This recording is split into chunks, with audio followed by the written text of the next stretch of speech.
This is Susan Wilbanks with blendedinsight.com. I am a holistic and integrative healing arts practitioner, an intuitive, and an energy healer. In this podcast, I share tips, tools, and suggestions that have helped me along my path in hopes of inspiring and helping you along yours. Let's get started with today's podcast topic. Hello, bright soul. Thank you so much for joining me on another podcast. And I am going to go right into the topic for today, which is a little bit of a build and a continuation of last week, where I talked about accountability and blame. And that is going from victim to victor, or which do you primarily identify as? I will say in my early years, especially before I turned 20, so I would say, 17 to 20, probably a little bit into my early 20s, I was very much in a victim mentality. So I felt really like the world was against me, and I felt like I always got the short end of the stick. And while that may have been true, there were so many blessings along the way that I was failing to recognize because I was too busy worried about or thinking about how I was victimized in some way. And I absolutely shifted this. And now I can identify it in others, and it's a personal journey, and it really depends on how good you want to feel, because when you're in victim mode, you feel very disempowered, and when you are in victor mode, you feel empowered, and things begin to align in your life and things get better. So victims typically feel like the world is against them. And when you are telling yourself the world is against you and reminding yourself of all of the unfortunate things that have happened in your life, you can feel your energy begin to sink. And oftentimes these people get angry, they get depressed, and there's no momentum in their life because they are energizing and focusing on all the things that are going wrong and feeling sorry for themselves, which is a very low vibration. Whereas a victor is someone who would look at the same circumstances and think, I won, despite the world being against me. So they would look at it as the opportunity to be where they are despite feeling like there were things against them. So they overcame something. So it's a completely different vibration where you feel lucky. There's a whole book I've talked about in a previous podcast called The Luck Factor, where they talk about the mindsets of people who tend to just believe things work out for them. And honestly, in spiritual truth, things do work out for us because the soul came and incarnated into the body to learn certain lessons. And we do have spiritual guides and helpers and archangels and our divine presence and power that is with us at all times. We forget about it when we come to the world. The world is dense. The world is tough. This is a tough school, earth school. So we can tend to forget that we came here for a purpose. Victims blame other people. They often spend a lot of time in the past, in their head, replaying things, and it lowers their own energy vibration. And I have associates like this, and they're people that I'm connected with on social media. They're not someone I would consider friends. They're people that I knew long ago, and we are not in alignment anymore. But I'm a kind person, and we knew each other from the past, and we might have very little things in common, maybe a sport or something we played in the past. And a lot of them just want attention. And so it's really, I can see right through it because of my gifts, and it's pretty obvious when someone is constantly posting vague things just for attention, for people to ask them what it is, and they're getting something out of it, and it's always something happened to them, or they're sick, or they struggle with something. And guess what? A lot of the things that they're saying that they struggle with, I've experienced those things too, but I don't get on social media for likes and attention or to swim in it. That's the difference. We deal with it and we keep it moving. Now, I'm not saying we don't have moments where we fall, but this is a different kind of energy. These are people that I've probably been connected with for 10 years, and they're in the exact same spot because they continue to energize this victim mentality, feeling sorry for themselves. Like, I have a couple of people that are constantly posting about a loss in their life, that they lost a parent. I lost a parent too.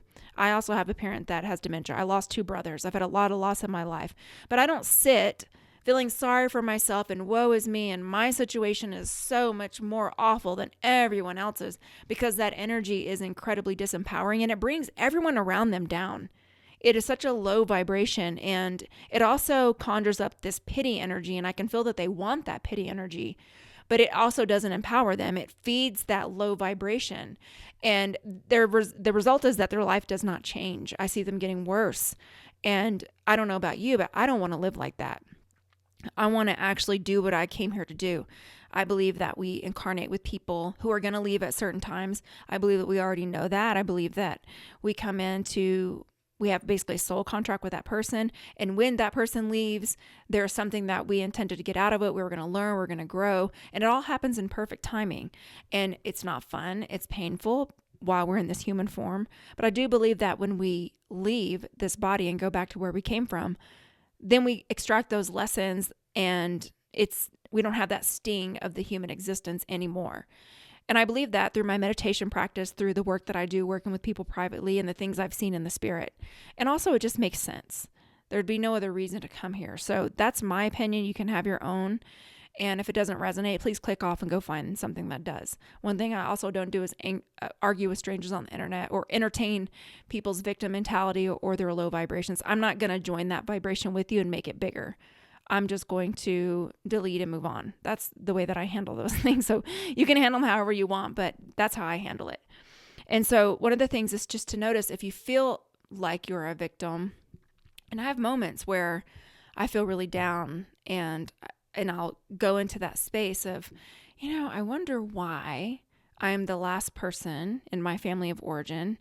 And throughout the existence, I was holding space for everyone and felt like I was in caretaker mode for really my entire life. So I felt like I was always getting the short end of the stick.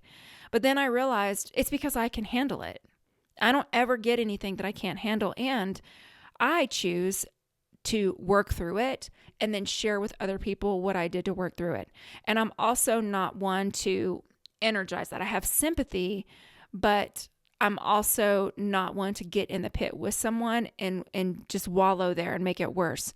So there's an element of my spirit that has a tough love about it. And part of that's probably the military, because we can only sit in a certain low vibration for so long before you have to knock it off, pick yourself up, you're a grown up, deal with it and move on. So I really embody two of those same vibrations that works well, and people resonate with it. And because I'm not a pie in the sky woo-woo type of teacher or healer or person, because I believe spirituality must be carried out in practicality. So a lot of those people that just swim in the ethers and don't want to participate in society and teach these feel-good messages about don't work and just meditate all day and don't have a schedule and just float and don't be organized and don't be on time and do whatever you want to do. That, to me, that is very ungrounded, because we live in a physical world where, okay, time doesn't exist. Well, it does, because if you're not there at 9:00 and the plane is leaving, then you're not getting on that plane. So there is an element of actually time in this world that we're in right now. We're playing this game. We signed up to play this game. So there's an element of bringing those parts in, embodying it, and then making this dense world easier to manage and making it in a better place. And so that's the way that I approach. And it works well for me, and it works well for those people that are drawn to the type of work that I offer, because I'm not for everyone. And I don't want to be for everyone. I want to be for those people who we have a vibrational resonance, and my style and my particular gifts are what their soul needs. And the beautiful thing about this work is that our souls, there's a resonance and a vibrational pull where our souls come together. And I think it's actually really beautiful, and I'm very grateful for that. So what I wanted to just say is notice what the payoff is when you get into that mode. And then the key is to recognize it and then say, wait a minute, it's about being conscious. It's about being mindful and saying, this is not serving me. Let me shift this and move on. Let me find a new perspective. The other thing is being very grateful for things always be worse. Yes, they could be better, but they could always be worse. And so it's being grateful for your own path, for your protection, for the sources that you find, for the help that you find along the way, for the ability to continue to keep moving, even if you're crawling because it's hard. And I've had those times where I feel like I'm low crawling because it's been so tough, but I'm able to pick myself up and keep going. And through my spiritual practice and all of the things that I have found and committed to over the years, by the grace of God, I'm still here and I'm still able to help and serve. And the other thing is, this is something that I did, is I found people who overcame tremendous obstacles, even one similar to mine. And I started spending time in the vibration of those people to see how they overcame it. Not the ones that, oh, I feel sorry for myself, all these things happened, and not the disempowered ones. I mean the empowered ones who have continued to go on and serve and do great things and show up and be optimistic and lift other people up. Getting in the vibration of those. And it doesn't always have to be physical, because for a long time, it wasn't physical people. It was authors that I'm drawn to, teachers that I'm drawn to, healers that I'm drawn to, and investing my time and energy around that. And that really helped to sit in that vibration to where eventually mine was up leveled to that vibration. But it's not just sitting in their vibration and doing nothing. It's taking that inspiration and making shifts and changes in my own life, which we can all do. It's a choice. And sometimes when I say that, people get triggered. So they'll say, no, it wasn't my choice to have all these things happen to me or be born into this family. And my thing is, how long have you been beating that drum? How long have you been swimming in that, feeling sorry for yourself? And where has it gotten you? What success has come out of that? And how does it make you feel? It doesn't work. And that goes back to a podcast that I did previously about old ways are not going to open new doors. So it's a time to take accountability for your thinking, for the interpretations that you're making it, because you can make a story whatever you want. Things have happened to you and you're still here and you overcame it, or things have happened to you and now your life is ruined and you're a victim. It's really your choice. The beautiful thing about free will choice is that we can choose how we think about things and how we process things and the stories we give it. Prime example, I don't know, a couple of months ago, someone was like really feeling sorry for me. It's someone that knows my family. And they contacted me and they were like, I am so sorry. You have been through so much. And I am so sorry that you've had all this loss in your family. And they were getting upset, like starting to cry. And I'm just sitting here. And I said, I really do miss my family, but I have to believe that there's a greater purpose and plan and that we all come here for the time we're supposed to come here. And when it's over, then we go back to where we came from. And the beautiful thing about that is I dream about my family that's passed over a lot. And I have non-physical help, more non-physical help than I did when they were here. And it's taught me to be incredibly grateful for connections and relationships. It's taught me that time is something that is very valuable. And it also helped me with setting boundaries around my time and the energy that I give people and what I choose to focus on. And it's helped me to be grateful for the time that I have here and taking care of my physical body and focusing on all the things that are going to carry with me when I leave this physical body. So like soul development, lasting impacts, like what are you doing and giving to the world that's going to leave a legacy for you? All of those things, it really put things into perspective because I understand how fragile life is and how quickly we can leave the body. And so there's been a lot of gifts from it. And you could really apply that to any scenario in your life. Sometimes you have to mine the gifts, look for it. And if you can't find the gifts in your particular situation that you're in now, focus to the things that you're grateful for now. We're here, we're breathing, we have food, we have clothes. Sometimes we have to go to that level of granularity to get into the vibration of gratitude and then allow it to expand into other areas of our lives. So that's all I wanted to share, and we can go into a healing so you can start uncrossing your arms and legs and focus on your breathing.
Okay, and so it is. You can start coming back into your body.